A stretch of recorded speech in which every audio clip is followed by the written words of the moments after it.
He then moved to Uganda for university, and he went to Makerere University there. But unfortunately, then Idi Amin came on the scene and ordered anyone who was not African out of the country. And so he says he made a split decision overnight to come to Canada. And he arrived in Canada in 1972, and in 1976 he graduated in nuclear medicine technology from the Toronto Institute of Medical Technology. He did his clinical training at the University Hospital in London, Ontario.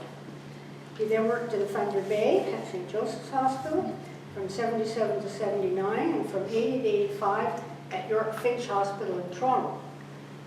In 1986, he started the nuclear medicine lab in Toronto, and in 1988, he started the nuclear medicine lab in Lindsay, which I'm sure we're all familiar with, Parkway Nuclear. If you've ever had to have any nuclear studies, that's where you would go.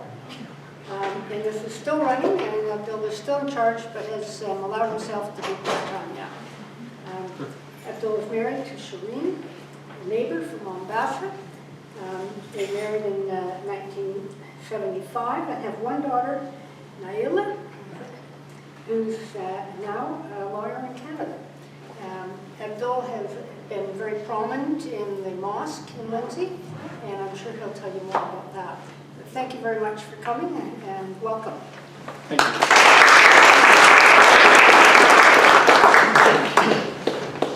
Good evening. Thank you very much for inviting me. I'm going to give a little talk on Islam and touch the basic facts about it. And then Gail had asked me to talk a little bit about the differences between the Sunnis and the Shias. So I'll touch a little bit about that. And then we'll answer some questions. There are some pamphlets out there if you want to pick it up, and feel free to ask me any questions. If you want to stop me, that's fine too, or if you want to wait till the end and we have a question period, we'll do it then. I want to make one more thing clear. It was an overnight decision to come to Canada, but we had a lot of Canadian professors teaching us in the university in Uganda, and they urged us to come here, and they arranged for us to come here. So I'm very thankful to them and to the government of Canada, which welcomed us at that time. And I keep telling all my colleagues and everybody I meet that there's no place like Canada.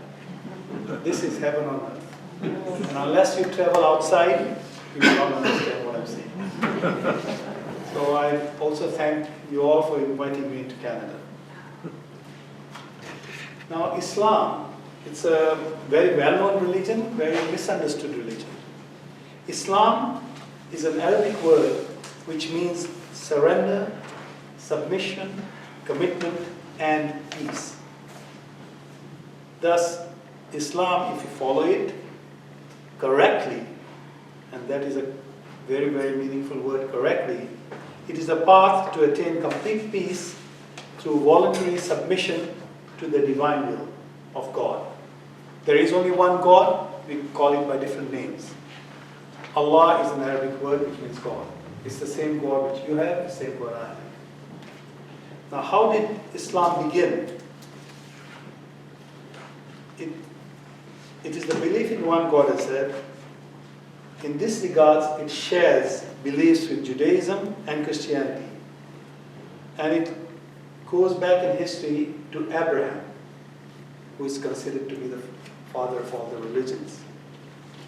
And ultimately, if you follow back to Adam and Eve. I've left a pamphlet there which shows you the family tree of a lot of the prophets. And you will find that all of us are sort of intimately connected. According to Islam, the last in the series of prophets, and there were many, was Muhammad. Muhammad was born in Mecca, Saudi Arabia, around 570 AD. And he worked first as a merchant, as a shepherd, and then as a merchant. He was not happy with the place at that time. You might have heard of the Kaaba, the black stone in Mecca, and it was full of idols, and it was an idol worshipping society there at that time. And Muhammad loved to pray and to go out in the mountain and sort of contemplate all what is happening around him. And when he was about 40 years old, he received a revelation from God through the angel Gabriel. The Arabic word for Gabriel is Jibreel. It's the same angel Gabriel which you hear about in all the other testaments and so forth. And he continued to receive these messages, and these messages were compiled, and that is the Quran today. And so that is why we Muslims believe the Quran is the word of God. And then he had a hard time convincing people, and slowly he did convince people there and got rid of all the idols from Mecca at that time. And so that was how Islam was born. Who is Allah? Why do we call him Allah? Allah is simply the Arabic word for God. Same universal God as I mentioned for everybody. Now what do we Muslims believe? We have 6 major beliefs. We believe in one God. We believe in the angels. We believe in the holy books sent to all the prophets, including the Torah that was revealed to Moses, the Bible that was revealed to Jesus, and the Quran that was revealed to the Prophet Muhammad. And all these were prophets according to Islam.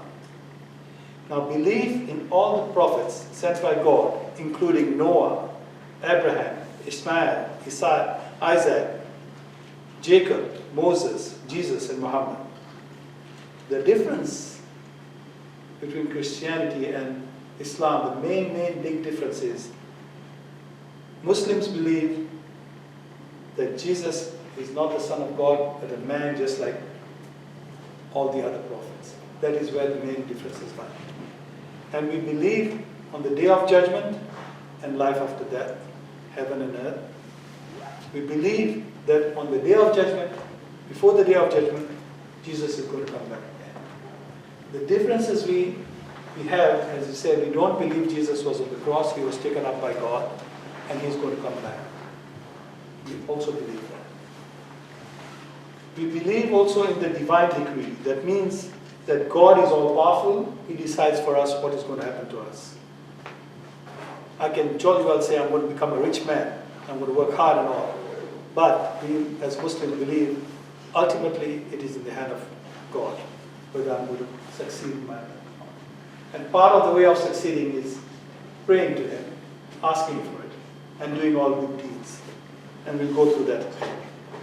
Now Islam has 5 pillars, basic guidance for daily life. We have to have a declaration of faith. I have to say there's only one God and Muhammad is a prophet. That is one. And we have ritual prayers 5 times a day. So we pray before sunrise, we pray just after noon, we pray in the afternoon, pray at sunset, just after sunset, and at night. And the times being in Canada change over the course of the year because of the summer and the winter. If you go to the equatorial regions, the times are almost the same all the time. And then the third pillar is to give alms. There's an alms tax. It's called zakat, Z-A-K-A-T, zakat. And this is to give 2.5% of your wealth yearly. You calculate what your worth is at the end of the year, and you give 2.5% to first immediately to your immediate family, if there's somebody needing in your immediate family. Then to your extended family. Then, if there's nobody there, then to poor in your community. In your community. That is important. Doesn't have to be a Muslim. It has to be in your community. Somebody needy. But this tax is between you and your God. There's no one keeping tabs on me whether I'm giving this money or not. There's no one calculating it for me. There's no auditor or anybody there. God is the auditor. He knows whether I'm giving it or not. And the saying is that you have to give it with the free will and not tell the person you're giving that, oh, I'm giving you my alms here. No. Your right hand gives, your left hand doesn't even know what's happening. And so just imagine, if every Muslim follows this. I know a lot of Muslims don't. But just imagine, just look at Saudi Arabia. If all the Saudi Arabians do this diligently, there will be no poverty in the world, because they're all multimillionaires there. The fact of life. And if all of them do it, if all of us do this, there will be no poverty in any part of the world. But this, again, as I say, is between you and your God. So, whether you do it or not, I don't know. And I don't know whether my brother does it or not. I don't ask him. I tell him you should be doing it, that's about it. It's up to him and his God, basically. The fourth pillar of faith is fasting. There's a month, we have 12 months of the year, we follow a lunar year. And so the 12th month of every year, the 10th month of every year, we fast. Between sunrise and sunset, no eating or drinking. After sunset, you can feast on anything you want. But between sunrise and sunset, no eating or drinking. Now, in winter it's great. In summer it's tough. But we still have to do this. Why do we do this? A couple of things. It teaches you self-discipline. It reminds you of what the poor are going through without a meal. So these are the two of things. It brings you spiritually closer to God. And so this is why fasting was given. And then the fifth pillar is you try to make a pilgrimage to Mecca. Once in your lifetime at least. There are reasons for doing this, and the pilgrimage to Mecca is all about Abraham. All the rituals of the pilgrimage to Mecca, the Hajj as they call it, is about Abraham. Abraham built the black Kaaba stone, which is now in Mecca. And next to it were the two mounds, where some people say Hagar, his wife, some people say his other wife, went between the two mounds looking for water, struck the ground and got the well. I'm sure you all know the history of that. And so the rituals we follow are what Abraham did there. We do those walking between those two mounds are still there. The well is still there. The water is still there available. And it's considered holy water today. So this is a sacred place for Muslims. And this Kaaba, this black stone, as I said, was built by Abraham. And it's been maintained now. And we pray towards that. Wherever you are in the world, we will pray towards that black stone in Mecca. So for us, looking at the globe, go northeast, we pray northeast. If you're in South Africa, for instance, you pray northwards. So you're always praying towards the Kaaba. So that's another significance about that.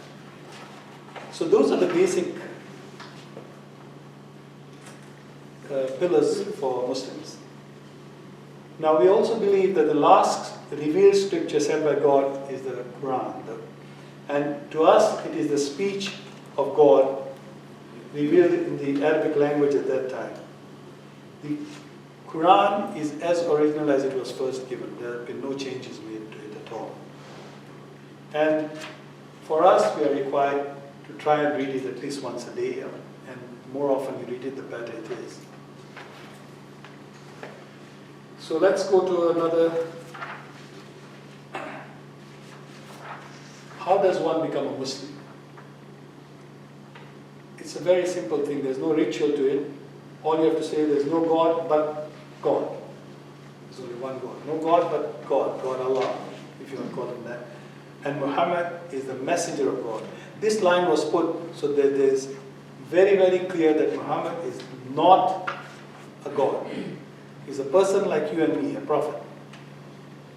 Much superior to us because he was honest and so forth and very spiritual. But he was a man.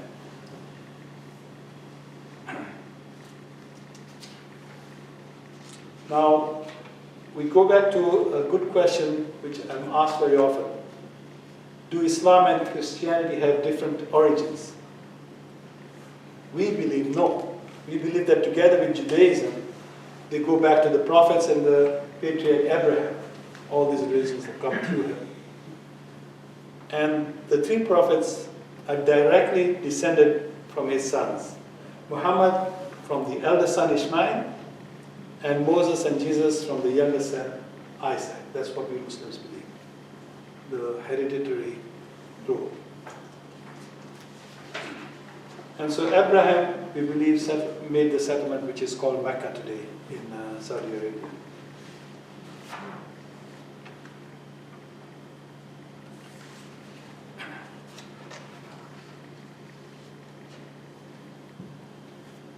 The spread of Islam happened very fast at that time. And a lot of people fail to realize that during the time of spread of Islam, there was a big, very flourishing of activity of education.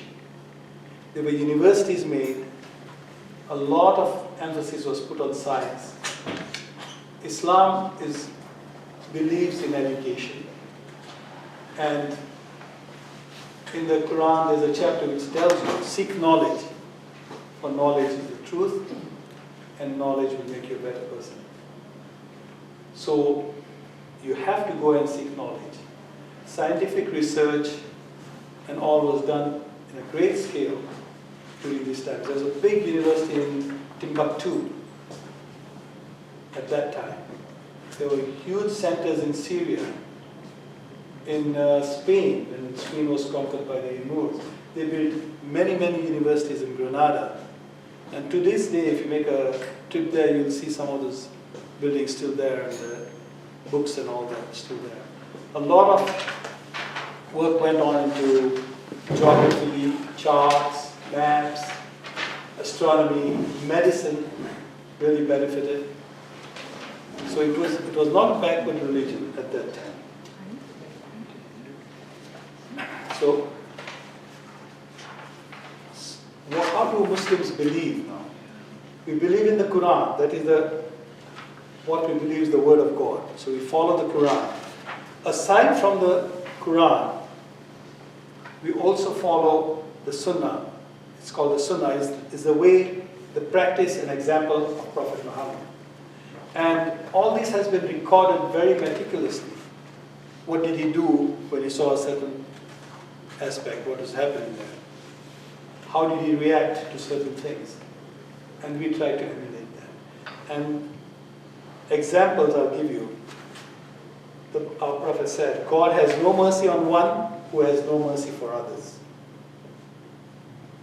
So that is, again, something I should be following. And there's another saying, none of you truly believes until he wishes for his brother what he wishes for himself. And here, brother doesn't mean your sibling. It's your fellow human beings.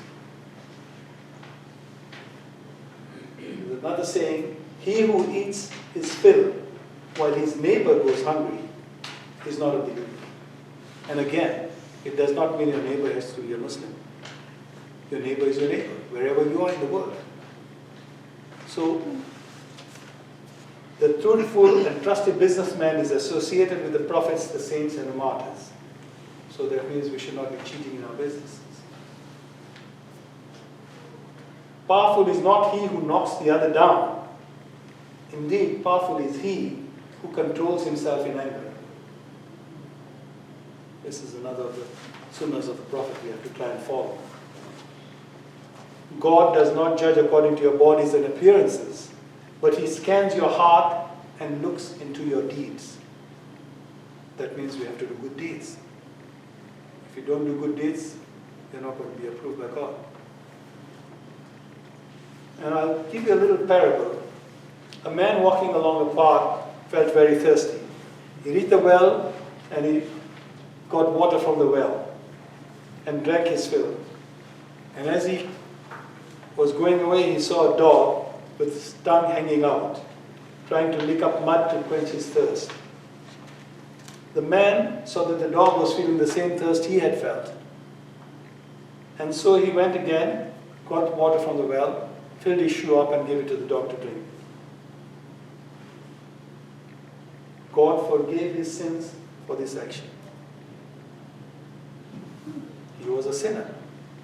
But the action of giving water to a thirsty dog saved him. These are good deeds. This is what we are supposed to be doing, good deeds in all aspects.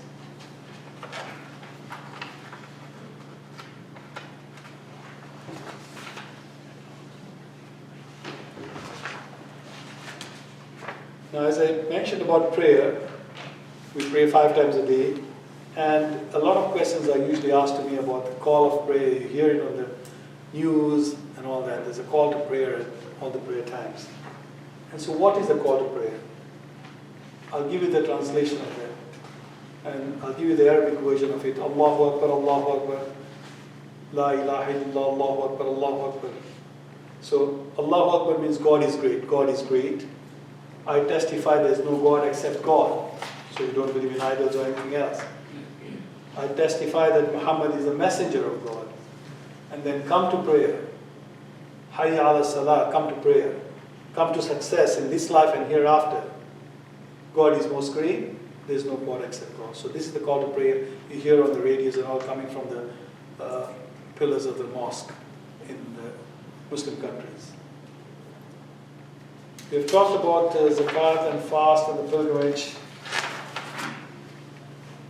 Now, another big question asked is, does Islam tolerate other beliefs? There's always this fight all over the world, and we have to realize that most of the problems in this world are not religious, but politically based, with religion being put into it. If you look and study any religion in the world, be it Christianity, be it Islam, be it Judaism, be it some Hinduism, they all teach you the same thing, the 10 Commandments. All the religions teach you the 10 Commandments in different forms. Yet, 90% of the wars are supposedly about religion. So, unfortunately, we the normal people get caught up in this because of some politicians. So as the question comes then, does Islam tolerate other beliefs? The Quran specifically says, chapter 60, verse 8, God forbids you not with regards to those who fight you not for your faith, nor drive you out of your homes from dealing kindly and justly with them. For God loveth those who are just. It is one function of Islamic law to protect the privileged status of minorities. There was a covenant signed with the Christians at the time of Muhammad, and this piece of paper is still present. I think I mentioned it last time, and I brought it last time too. I should have brought it, but I forgot about it. But this piece of paper, this covenant of peace, is still there in a monastery in the desert, in that part of the world. It is still there. If you're a historian, you want to go and see it, it is available to be seen. So, history provides many examples of Muslim tolerance towards other faiths. To give an example, after Muhammad's death, there was a caliph who was put in charge. His name was Umar. And he entered Jerusalem in the year 634. And Islam granted freedom of worship to all religious communities in the city. The patriarch, when he entered Jerusalem, the patriarch of the Church of the Holy Sepulchre invited him to pray in the church. But he refused. He prayed outside. And he told the patriarch that if he accepted and prayed in the church, later generations of Muslims might use his action as an excuse to turn it into a mosque. So all these other problems came later with politically. When Islam came about, it was not like that. Again, the question comes about, what do Muslims think about Jesus? We respect and revere Jesus and await his second coming. We consider him as one of the greatest of God's messenger to mankind. No prophet is referred to just as a prophet, not like Jesus. There's always a phrase added to this, peace be upon him. And this is for all prophets. Moses, if I say Moses, I'll say peace be upon him. If I say Jesus, peace be upon him. Muhammad, peace be upon him, Noah, peace be upon him, all the prophets. The Quran, might come as a surprise to you, confirms his virgin birth. There's a whole chapter in the Quran on Mary and the virgin birth. So we believe in that too. And Mary, by Muslims, is considered the purest woman in all creation. The Quran describes the Annunciation as follows.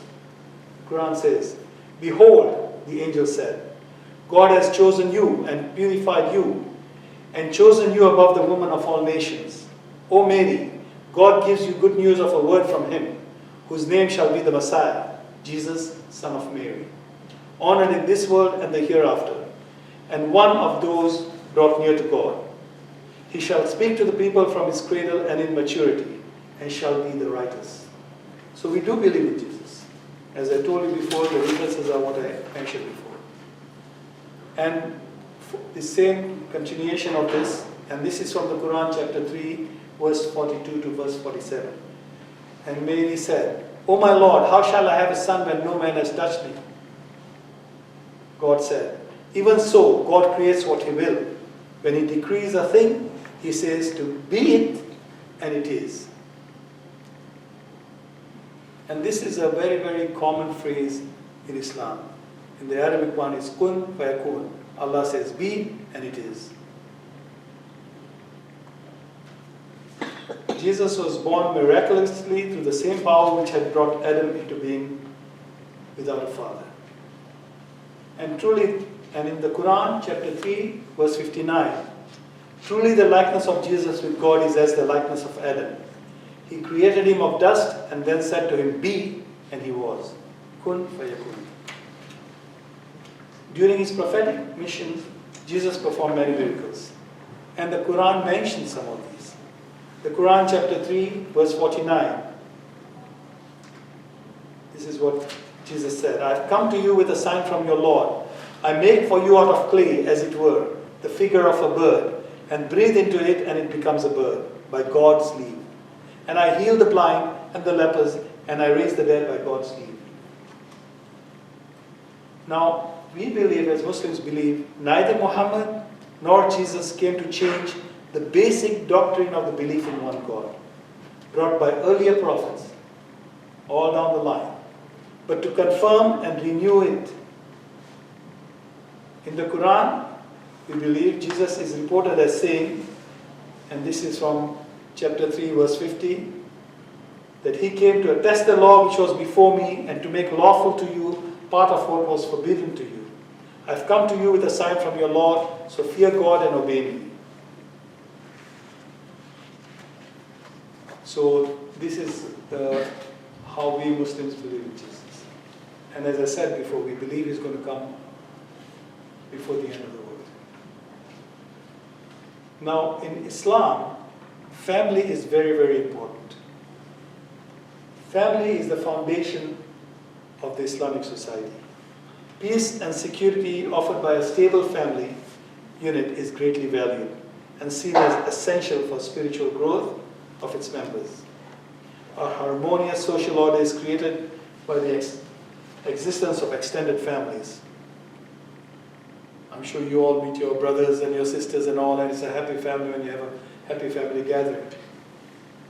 Unfortunately, in this part of the world, because of our distances, we try to leave it for Thanksgiving Day instead of having it as often as possible. But closeness in family is very helpful, and you all know that, I'm sure. I know that the difference just coming to Lindsay, you see it as opposed to being in Toronto. Families are much closer here in Lindsay than being in Toronto.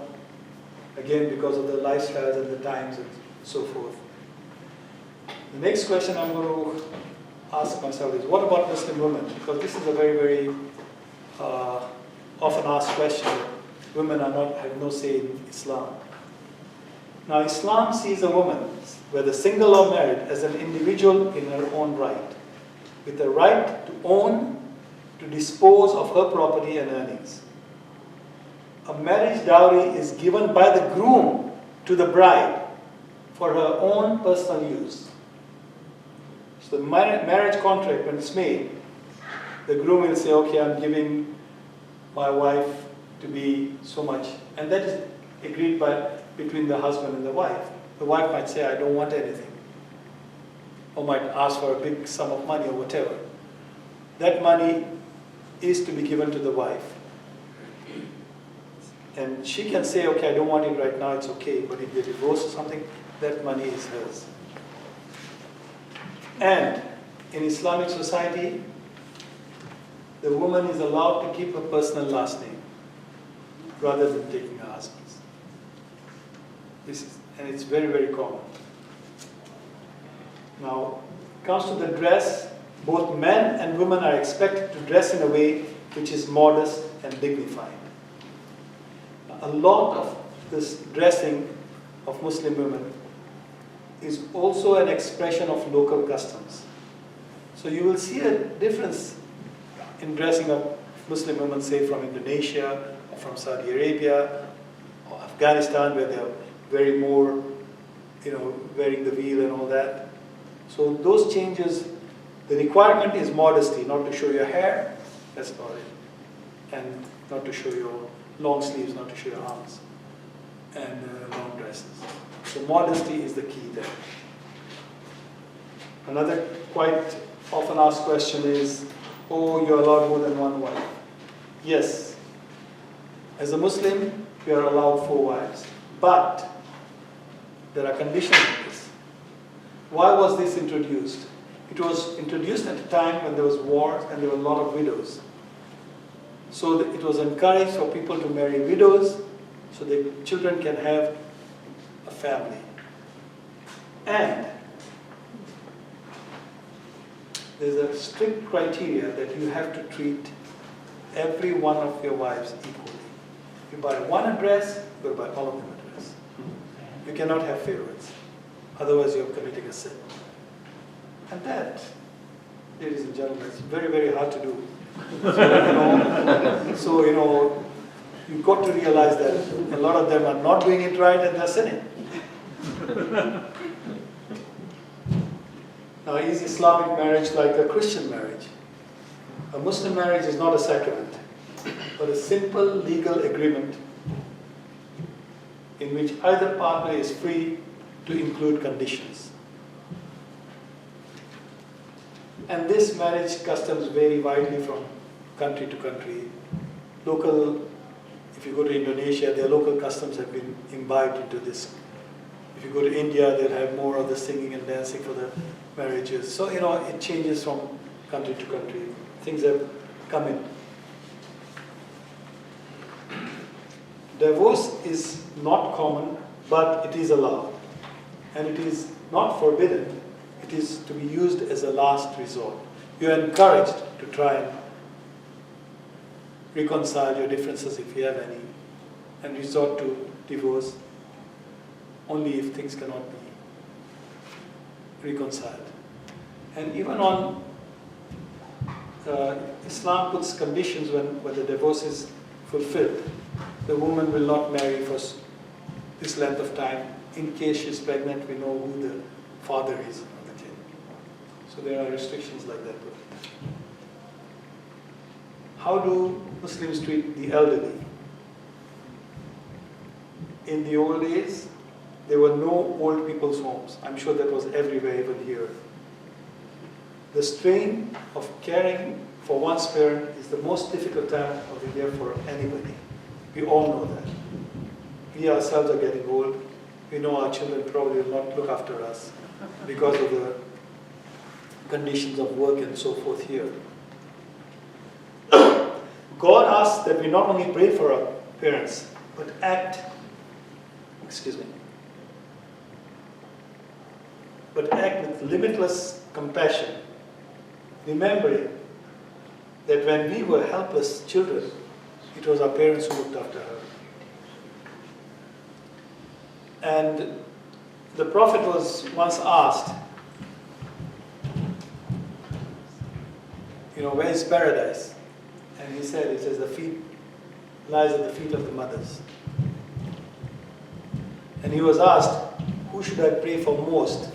And he said, for your mother.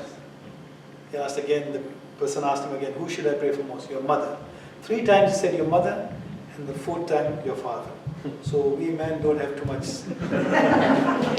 say in these things. In Islam, serving parents is a duty second only to prayer. It is my duty to look after my parents. I mentioned zakat, the alms I give.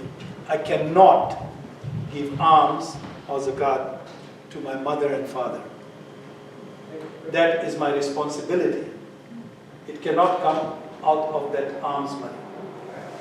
It has to come out from my pocket. It's my responsibility. I can give alms to my brother, to my sister, to my extended family, my cousins and so forth, my uncles. But my mother and father are my responsibility. There is no excuse for not taking care of them. And that's part of our belief.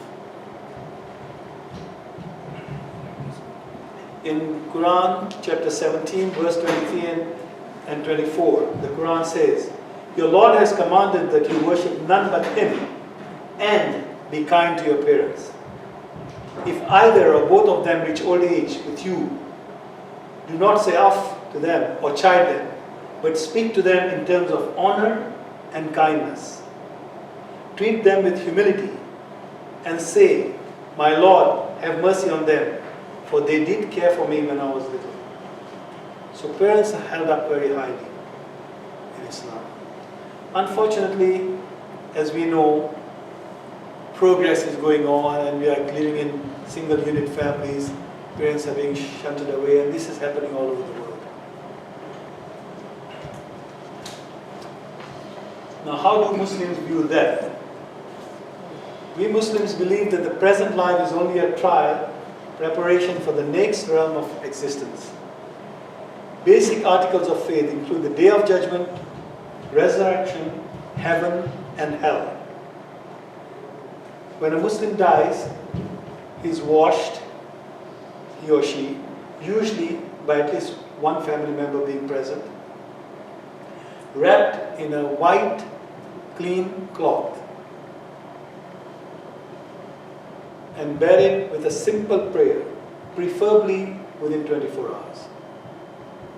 No fancy casket. Doesn't matter whether you're a prince, doesn't matter whether you're a billionaire or a poor person, it's the white sheet. And quite often when you go for Hajj, you wear this white sheet. You might have seen pictures of everybody clad in white. And that is to remind you that you have come with nothing, you're going to go with nothing. And so everybody is the same. If the king of Saudi Arabia dies, he's going to be put in a white cloth and buried. So, and no fancy caskets. In fact, in some of the old countries, they never used caskets. They used to put them right in the ground. But some countries have laws that you have to have a casket. So in Canada, for instance, just a plain plywood box for everybody and anybody. Now there are one thing that we have to remember. The Prophet taught us that there are three things that can continue to help a person even after death. Charity which he had given, and an ongoing charity is even better. You build a well somewhere. People are going to get water from that even after you're gone. That is a continual charity. An endowment for education or other type of charities. That's a continuous charity. That will help you after death. Knowledge. When you have knowledge and you impart knowledge to anybody, that is considered a charity. So we are encouraged, if you know something, don't keep it to yourself. Share it. Teach others. And that is an act of charity too. And the greatest fear is to wrongdo an orphan. Do not cheat an orphan. That is one of the biggest things we have. The other question which always comes about is, what does Islam say about war? Now, Islam does permit fighting in defense. If you have been expelled forcibly from your house, you can fight back. But there are strict rules of combat. And these include, which unfortunately is not followed everywhere, which include prohibitions against harming civilians, against destroying crops, against destroying trees and livestock, against destroying buildings. In today's world, it's not used anymore. They just drop a bomb and everything is ravaged.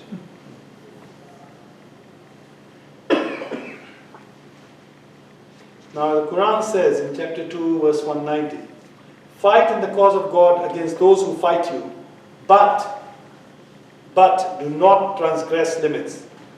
God does not love transgressors. So there are rules of law too in war. And this, in another chapter, chapter 8, verse 61, if they seek peace, then seek you peace, and trust in God, for He is the one that heareth and knoweth all things. Next we come to dietary habits. What about food? We follow dietary laws, a little simpler than those followed by in Judaism and the early Christians too. We forbid the consumption of pig meat, of any kind of intoxicating drink, alcohol, anything which intoxicates you, drugs, alcohol, anything. The Prophet said, your body has rights over you. And the consumption of wholesome food and the leading of a healthy lifestyle are seen as religious obligations because of this.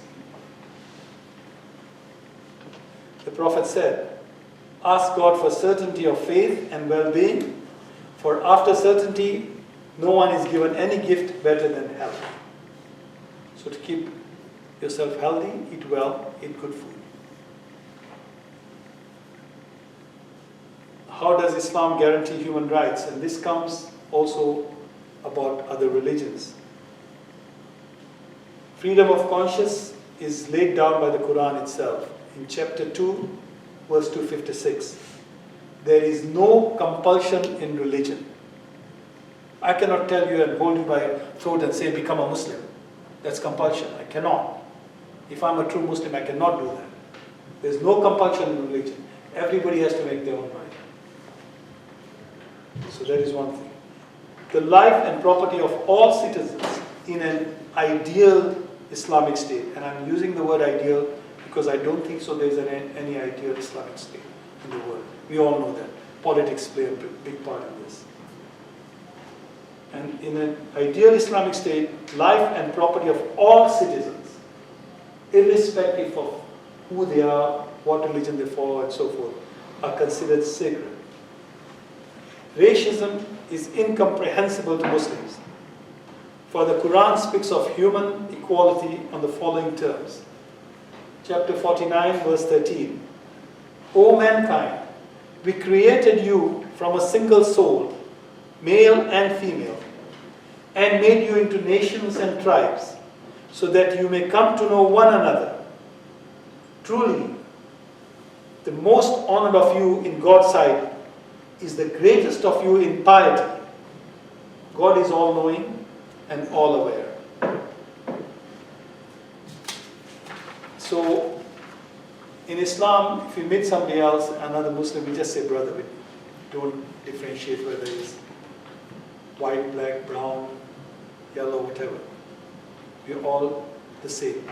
Cut ourselves, we see the red blood. Doesn't matter whether you're white, black, whatever. I'll talk a little bit about Muslims in North America. By the 18th century, there were many thousands of them working as slaves on plantations in the Caribbean. Some of them came from Africa, some of them from India. These early communities were cut off from their heritage and families, as we all know. And so Islamic identity was lost. But slowly, some of them are reviving back, going back to their roots, the born-again type of things. The 19th century saw the beginning of an influx of Arab Muslims. And most of these, especially the Lebanese, they are very enterprising people. They've traveled everywhere, and you see them all places. Big community in Detroit, and they're usually traders and so forth. Early 20th century, you got from Eastern Europe. There are lots of Muslims in Europe, in Albania, and in Russia too.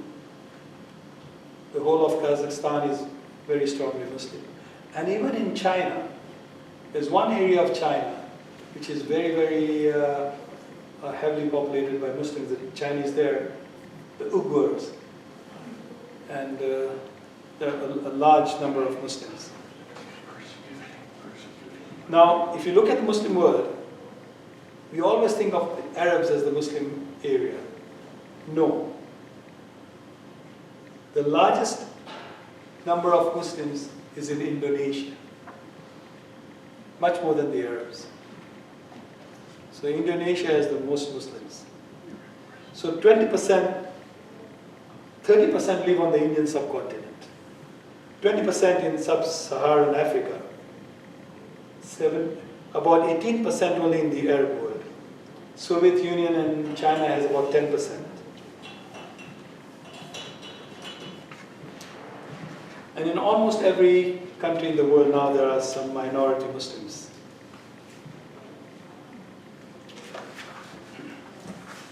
So that's the basic thing about Muslims. I'm going to now talk a little bit about the differences and the different Sunnis and Shias and so forth. These names are coming up much more often now. When Islam started, there was only Muslims of one type. And then, after Muhammad died, there was a break. And so it became two parties. You can compare it to the Catholics and the Protestants, basically, two split. Now the Sunnis, I'll talk a little bit about the Sunnis.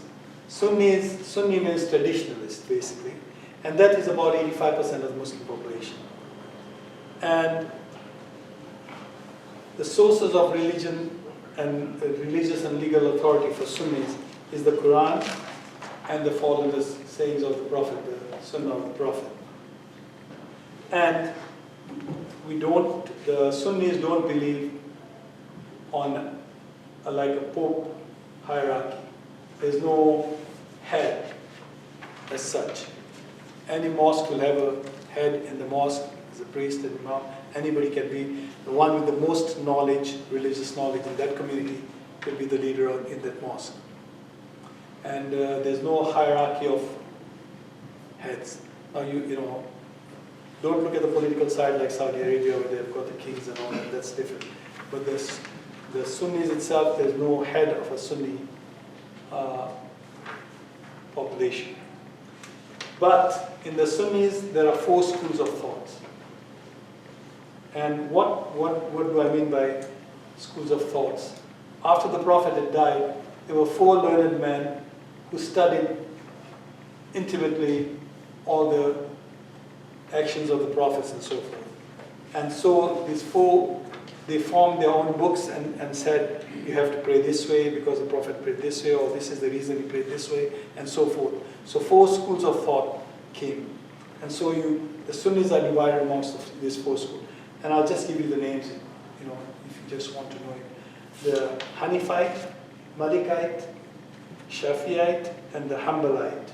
And these, Hanifa was an imam who wrote one, Malik was another one, and Shafi was another one. So, you follow these schools of thoughts. And there is no problem with that, in the sense that this mosque the imam might be following the tradition of the Hanifite. Slight differences of how you pray and so forth. But you can go and pray in any of the mosques with no problems. Now, with the Shiite, when the split came, it came after the Prophet died. And it was a political dispute over the leadership of Islam at that time. After Muhammad died, there was a caliph appointed, Omar. And the Shias believe that it should have been the grandson of Muhammad. It should have been first the cousin of Muhammad, Ali. And so that's why you see them saying Ali, Ali a lot, because they believe that that should have been the next caliph. And so the political breakup occurred then. And so the followers, they believe the Shias have a hierarchy, just like the Catholics, that Pope is appointed and Pope is infallible. Same way with the Shiites. They have their imams, the Ayatollah, and he's got the authority just like the Pope has of making decrees and so forth. And that's among the Shias. The Sunnis don't have that system at all. Amongst the Shias also there are branches. And the main branches are, again, who were the caliphs for them. Main area of Shia is Iran, but they are all over also. And some minor branches of Shias are the Ismailis. You might have heard of the Ismaili word. That's one offshoot of the Shia branch. So the basic principles of religion are the same for all of them. You're still believing in the 5 pillars of Islam, you're still doing the zakat, you're still praying 5 times. Some of the people will combine the 5 times. I mentioned the 5 prayers, morning, just afternoon. So some of the Shias will join the afternoon and the late afternoon prayers together, and the sundown, the night prayers together. And everybody is allowed to do that under certain circumstances, but they do it all the time. So these are the slight differences. But still, the 5 pillars are the same. They all believe in one God. They all believe in Muhammad as a prophet. They believe in the Quran. The Quran is the same. But they have that hierarchy of the prophets. The differences also is because of those political differences. And so what the Shias, as I said, we use the Quran as the basic form of practice, and the words of our Prophet, the Sunnah, the Hadith.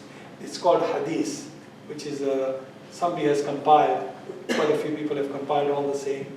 And there are strong Hadiths and not so strong Hadiths. What I mean by this is, when they compiled these sayings, a person went and asked, you were with the Prophet, what did the Prophet say? And he said, okay, I heard the Prophet say so and so. Now, did somebody else hear it? No. That is a weak hadith. But if 4 or 5 people have said, yeah, he did say that, that's a strong hadith. So that's how these things were compiled. And so the differences between the Sunnis and the Shias is some of the hadiths which were made by, say, the caliphs which came after Prophet, the Shias will say no, because these were not the true prophets. So there are some differences there.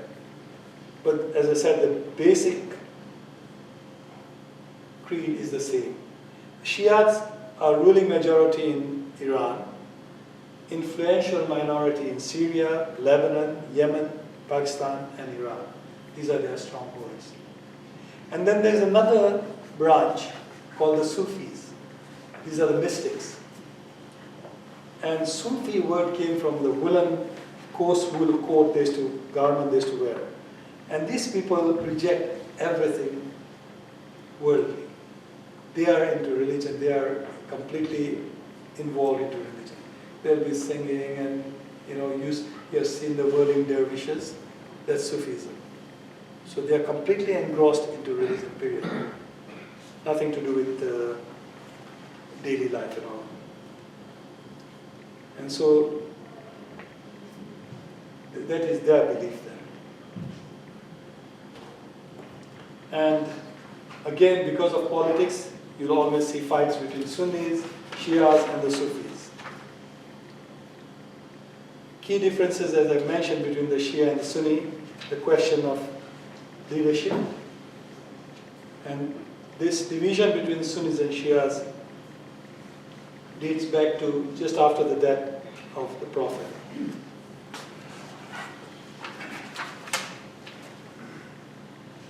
So the religious practice is about the same, and I think I'm think we stop there because I think we've covered our time, and I'll answer questions from now up to. You want a short break first? Yeah. Okay, we'll have a short break and then we'll answer questions. We're back on. So we are open to questions now. And as I said, feel free to ask me anything. No offense or anything. Go ahead. The animosity that we see all the time in the news about between the Sunni and the Shiite, is that really political?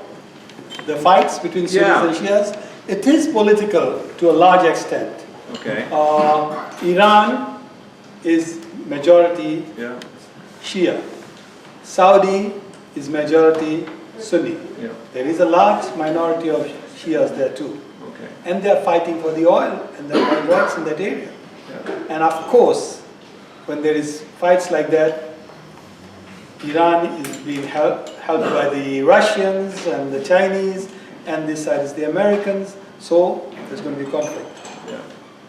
Then you go to Syria.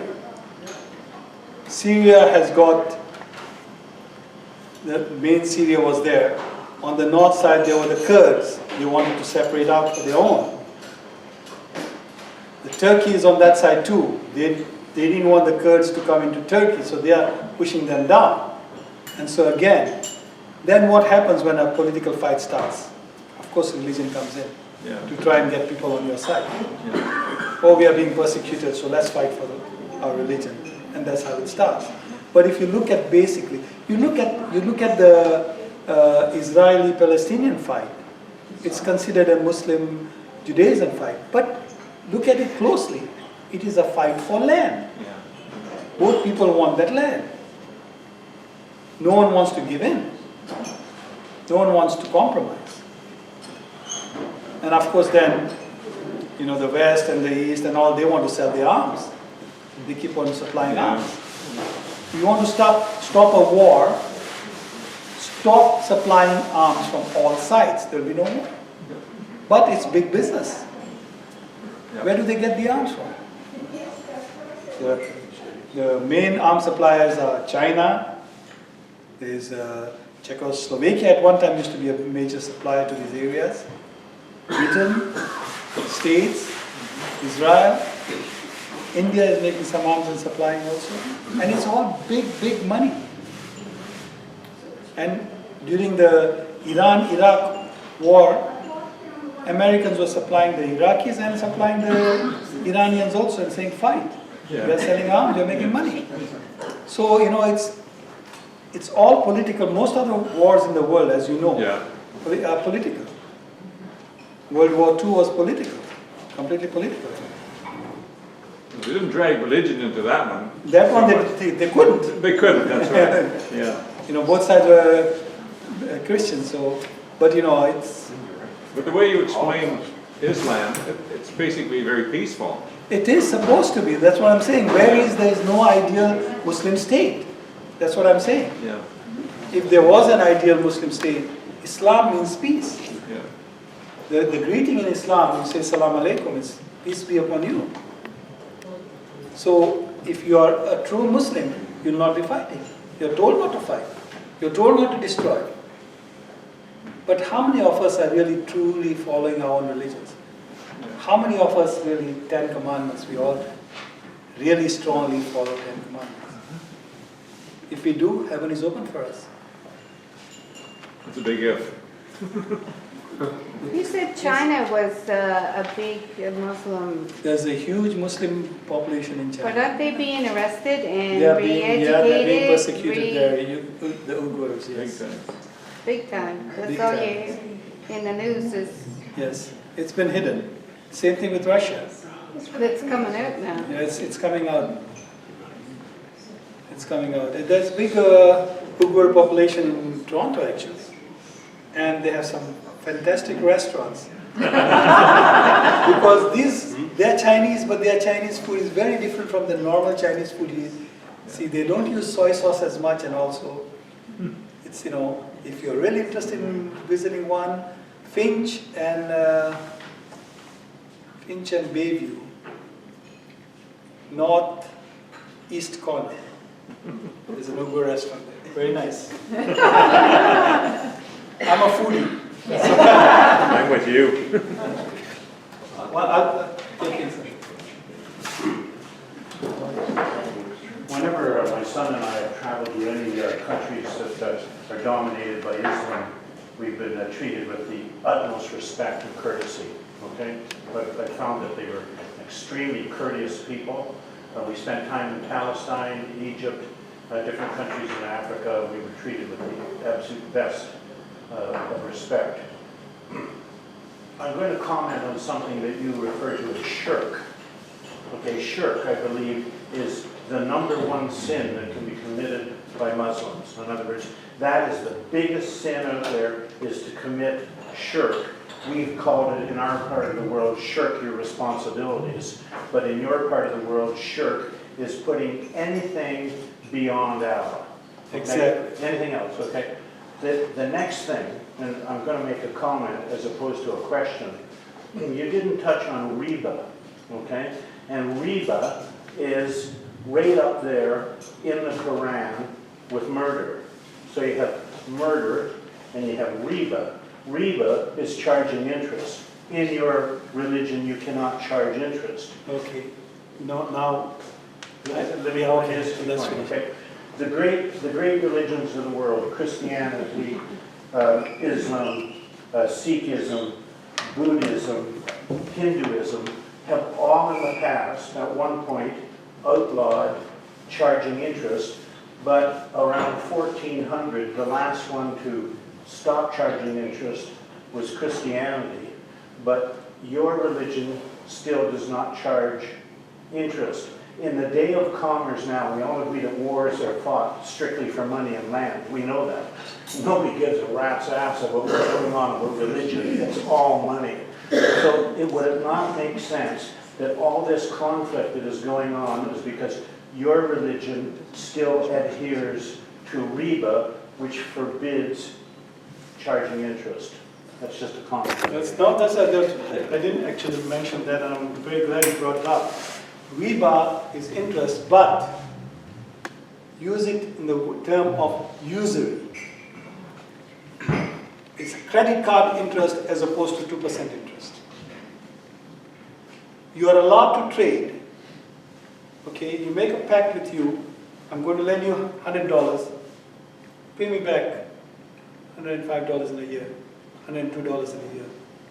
That's a commercial contract. But if I tell you I'm going to pay me back $150, then it becomes usury. And that is forbidden. You're not giving the person you're loaning, your person you're attempting to help, a chance to pay it back.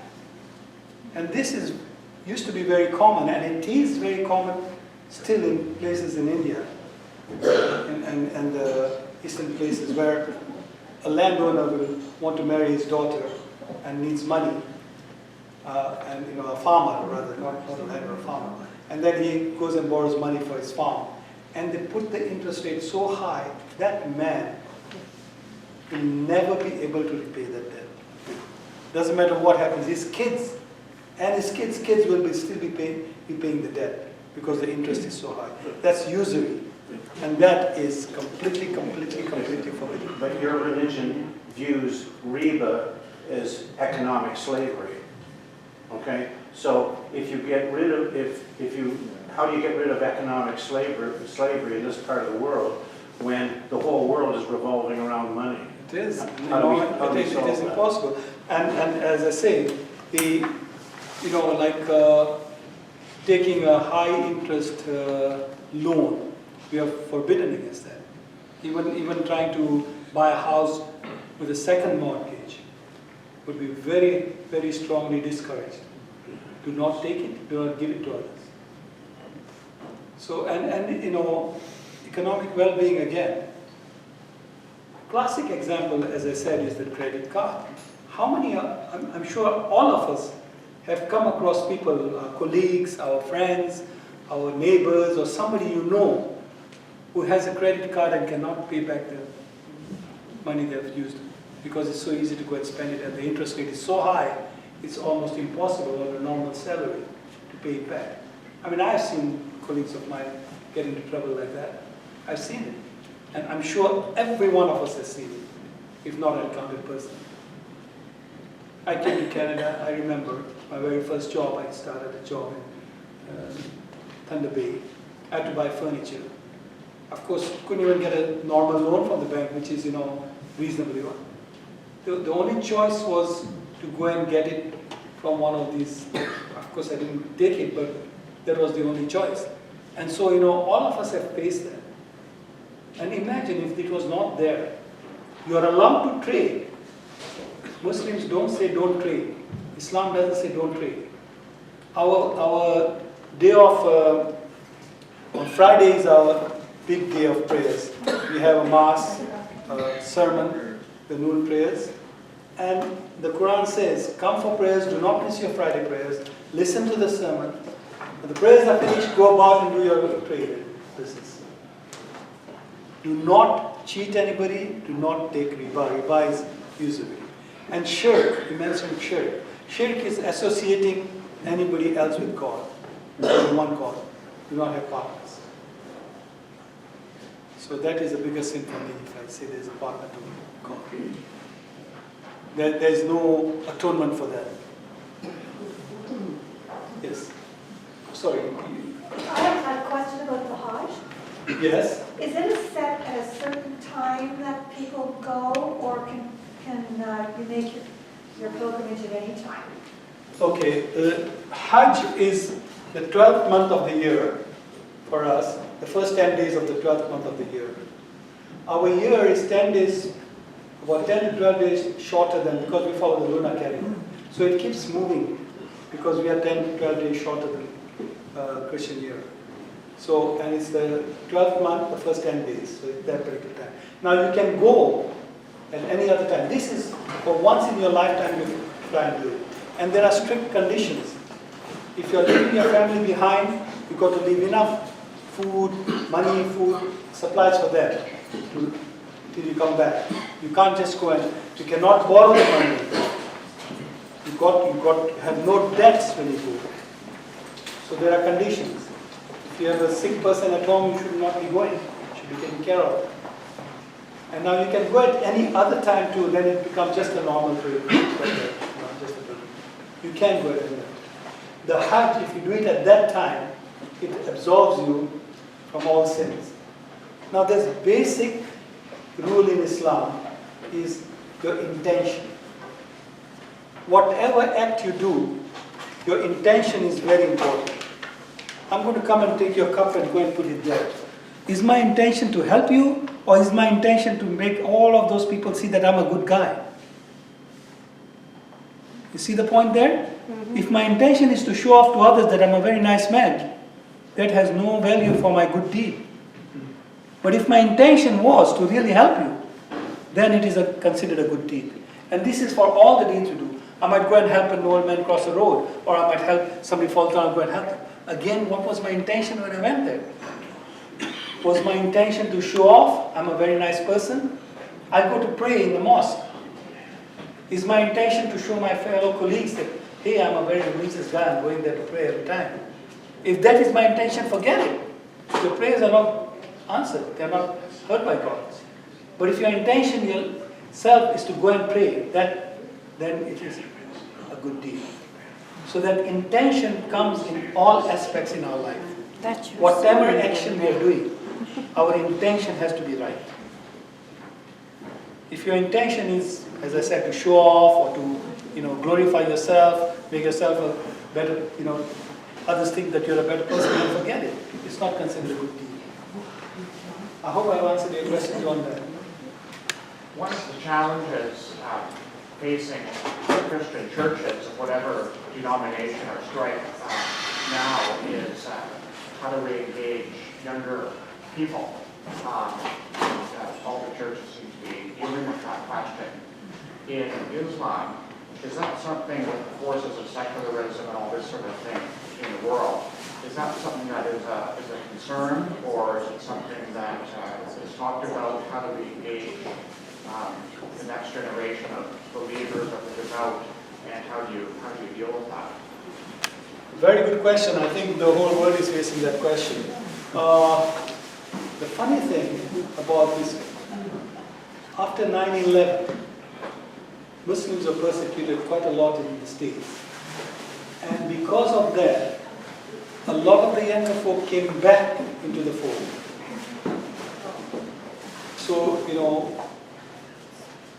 they say that the funny thing about 9/11 was all the perpetrators were Saudi Arabians. Yet, Saudi Arabia is the closest ally of the United States. So go figure where the politics come in there. Yeah. Okay? And so, there has been a revival, you can say. The other part is the food part. We have strict rules about food. And it's, again, most of Islam is very logical. If you look at it and you study it, there's always a reason for it. It's for your betterment, for your good health, so forth. And people are realizing that. We slaughter the meat in a certain way. We say halal. And meat is slaughtered, the blood is all drained out. And now they're finding that that is good. Why was pork prohibited at one time? There are two reasons for it, we mentioned. There was a whole tribe supposedly turned into pigs because they disobeyed Allah. I think it's in the Bible too somewhere, or one of the Testaments or somewhere. And so they are the closest to human flesh. In fact, you can use pig parts for transplanting. So that was one of the reasons. The other reason was, at that time, pig meat was very contaminated. There were lots of parasitic infections got from pig meat. I mean, things have changed there now. But so that was the reason. Again, it was a health reason we allowed that. So most of the health laws are because of that. Judaism goes even further. They have separate pots for milk and meat and so forth. But Islam is less strict than that. But with meats and all, they have to be slaughtered in a certain way. There's no other difference otherwise. How did that relate to Ian's question? How did that relate to Well, when the kids? Yeah, so it relates to the kids are realizing to eating healthy is good, and now they're realizing that, okay, this was also ordered in the religion, so they're going back to the religion for that reason. And so there has been especially in, I think this applies only to North America. If you go to the rest of the world, same issues are arising. Pop is the great thing, and so it is a basic fact being faced in a lot of countries. Yes? Over there, we talked about an age of good deeds and bad deeds type of thing. The question I wanted to ask, you sort of touched on it at one point, I didn't quite follow it. Areas or actually, can you go to Allah or Muhammad to get your, I'm going to use a Christian term, forgiveness and lessen your bad deeds? Is there any way of resolving them? You mentioned something about resolving sins. I didn't quite follow. Yes. Now, the Sunnis, this is a slight difference between the Sunnis and the Shias. The Sunnis, we believe you as a person have a direct relation with God. You pray to God, period. You don't have an intercessor. I will not go to my head of the local mosque and tell him, pray for me. No. I pray to God. And I ask for forgiveness. Again, what is my intention? My intention is pure, my prayers are going to be answered. So I pray straight to God. Shias go pray to God too, but they can go through intercessors. They have the ayatollahs and so forth. But yes, any sin you commit, you can be forgiven for. Now, another basic difference between Christianity, I studied in a Catholic school, so a lot of my Christianity knowledge is the Catholic path, because I was from grade 1 to grade 12, I was in a Catholic school. So I learned a lot of that part. We do not believe in the original sin, that you're born with a sin. We do not believe that. We believe you're born pure. And we believe that if a child dies by age 2, 3, about 5, they are going to heaven. They have not committed any sins. So So that aside, we do, the Sunnis don't have an intercessor, the Shias do. But every sin you can atone for. There are some major sins, like he said, shirk, which will be, you really, really have to go for. Going for Hajj, if your intentions are right, you do it the right way, and your prayers are answered, then you come back with a clean slate. Lots of sins are major sins, and then there are minor sins. Lying is a minor sin, killing somebody is a major sin.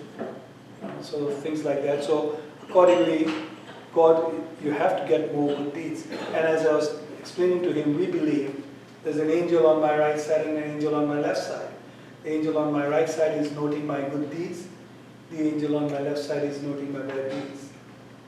And that account is going to come on the day of resurrection. We believe in the day of resurrection. We believe in heaven and hell.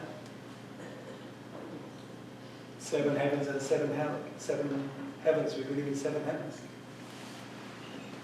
Each level is different. I hope I've answered your question. Yes, fine, thank you.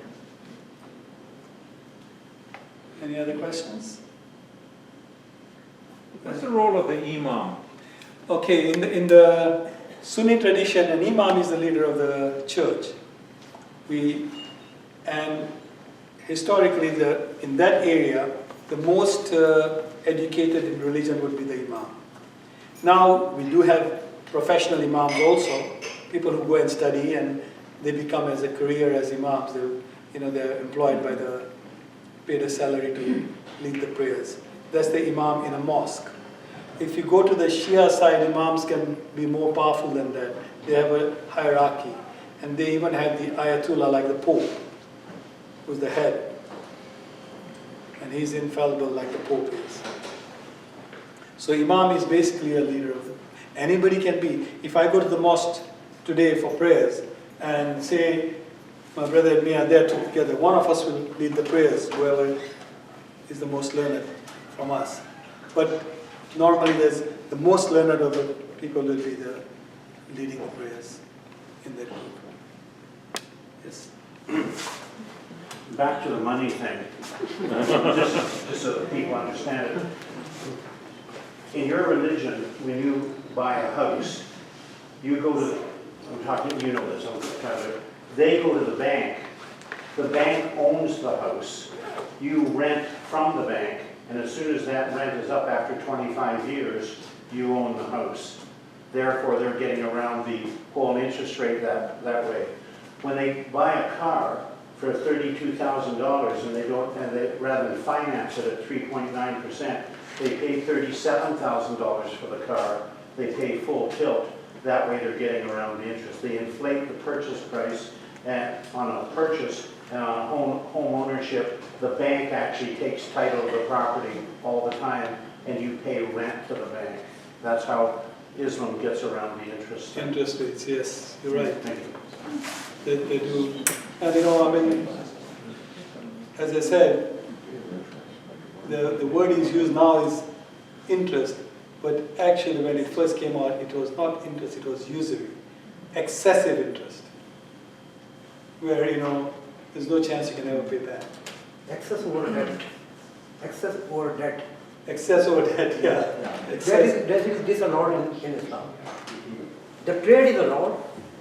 The only thing, because the usury is, which we normally call interest here, so because that is against the justice, okay? If it is a debt, then it is not allowed to ask the person to give more, right? This is called usury, okay? Now the banking system has changed a lot here, okay? So Islam clearly says usury, which is anything over and above the debt, is disallowed, okay? But if it is a trade, it is allowed. So Islam allows the trade. Making money. Now you are talking about the mortgage, okay? Mortgage. I mean, there is a different point of view even in the religious leader of the Islam. There are many things that mortgage is not usury, okay? Because there is mortgage is something which is consumable and something which is usable. There are two definitions that come. If something is consumable, then it is a usable. If it is usable, it is not. So as you mentioned, fresh opinions of the many Muslim ulama or scholars is like that. Okay, whether it is for the house, mortgage for the house, or mortgage for the car.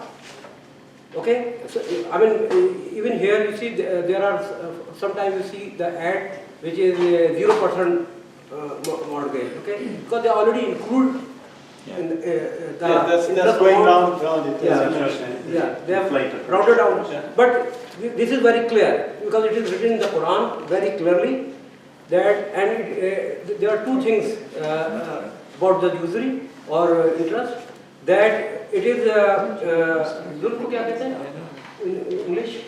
Zulm. You're creating a bad thing so that because the guy will never be able to repay. No, there should be words for that. Zulm. Okay. Hardship. You're creating hardship for the person. Because or zulm or unjustified. Okay, I can translate it like this, but it's not exact. But zulm means it is unjustified. You have given some person $100 and you are asking for $105. So and there is no trade. Okay. Yeah, because your Quran says. Yeah, it is debt. So the usury is only for those things which is debt and which is consumable, not usable. Because your Quran says that a man is not expected to receive more than his work.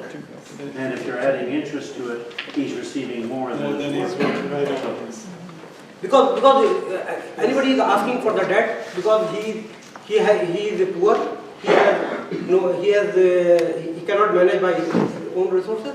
So it is in fact again exactly opposite of charity. Okay, the usury is exact opposite of the charity. Charity is a good thing. Okay, we all know that. Even in every other religion, whether it is Judaism, whether it is Christianity, or maybe more. So similarly in Islam. I think another question yeah, maybe. Sorry. I'm just going to ask, I have heard people say in different studies that some people say, Muhammad, peace be upon him, that he was illiterate before the revelations, and the series of revelations. I've other heard people say that he was illiterate during that time as well. Do you have any? Yeah, he was considered illiterate. Illiterate. Yeah. He was a merchant. He was a shepherd. His father died when he was very young, and his mother died when he was very young. His uncle looked after him, and then he started going on these trades for a lady, and he was a very, very honest man even before his prophethood. He was considered very honest and very truthful. He never lied. This was before he even became a prophet, because he became a prophet at age 40. And the lady who owned the caravans, which was doing the trade, married him. Khadija, yes.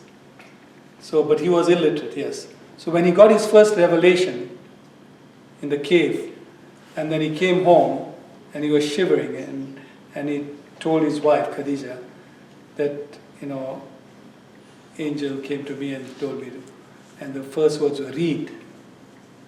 Iqra, that was the first words, read. And he said, I cannot read, told the angel. And Angel Gabriel said, no, read. So then he read those words. And then revelations came. And most of the revelations didn't come in the way the Quran is set up. They came on certain occasions. Whatever the occasion happened, then a revelation came to answer what was being done at that time. So if you really, that's why some people read the Quran and says, oh, it tells you can kill anybody. Look at the context. When was that revealed? For what reason was it revealed? So, and that has to be taken into context when reading the Quran. And this is at the bottom of it. It tells you that this chapter was revealed when this incident took place. So it was an answer to that incident. So, and that is very, very important, because like these Taliban, not so much the Taliban, but the Al-Qaeda, they say, oh, the Quran says you can kill. What is the context of that line? It does not tell you you can kill. It tells you can kill only on this and this and this, and it was brought for this reason.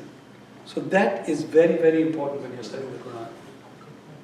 And that, people can use whatever you want, from any book to suit their purposes.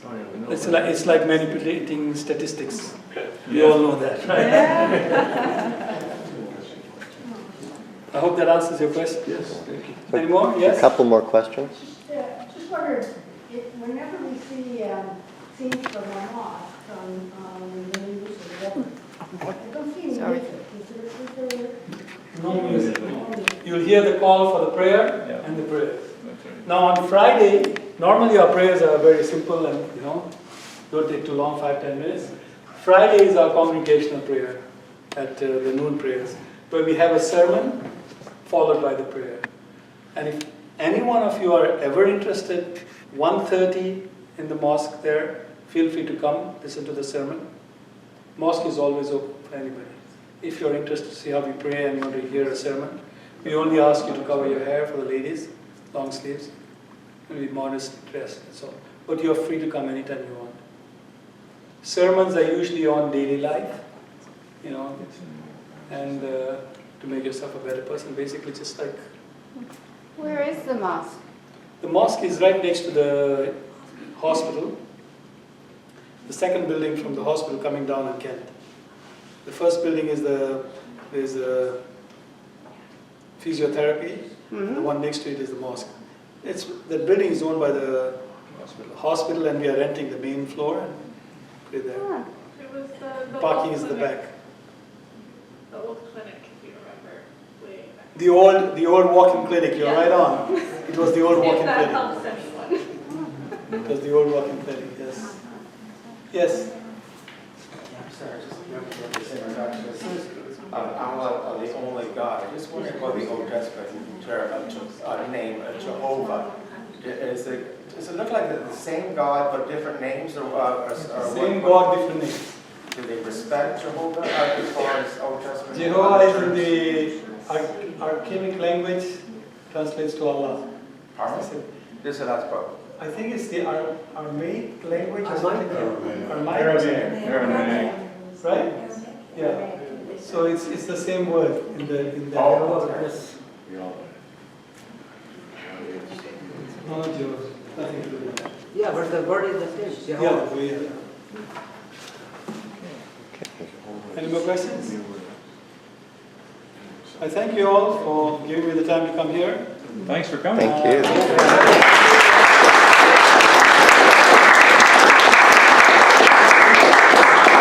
One thing I would like to mention, even the word Allah, even before coming Islam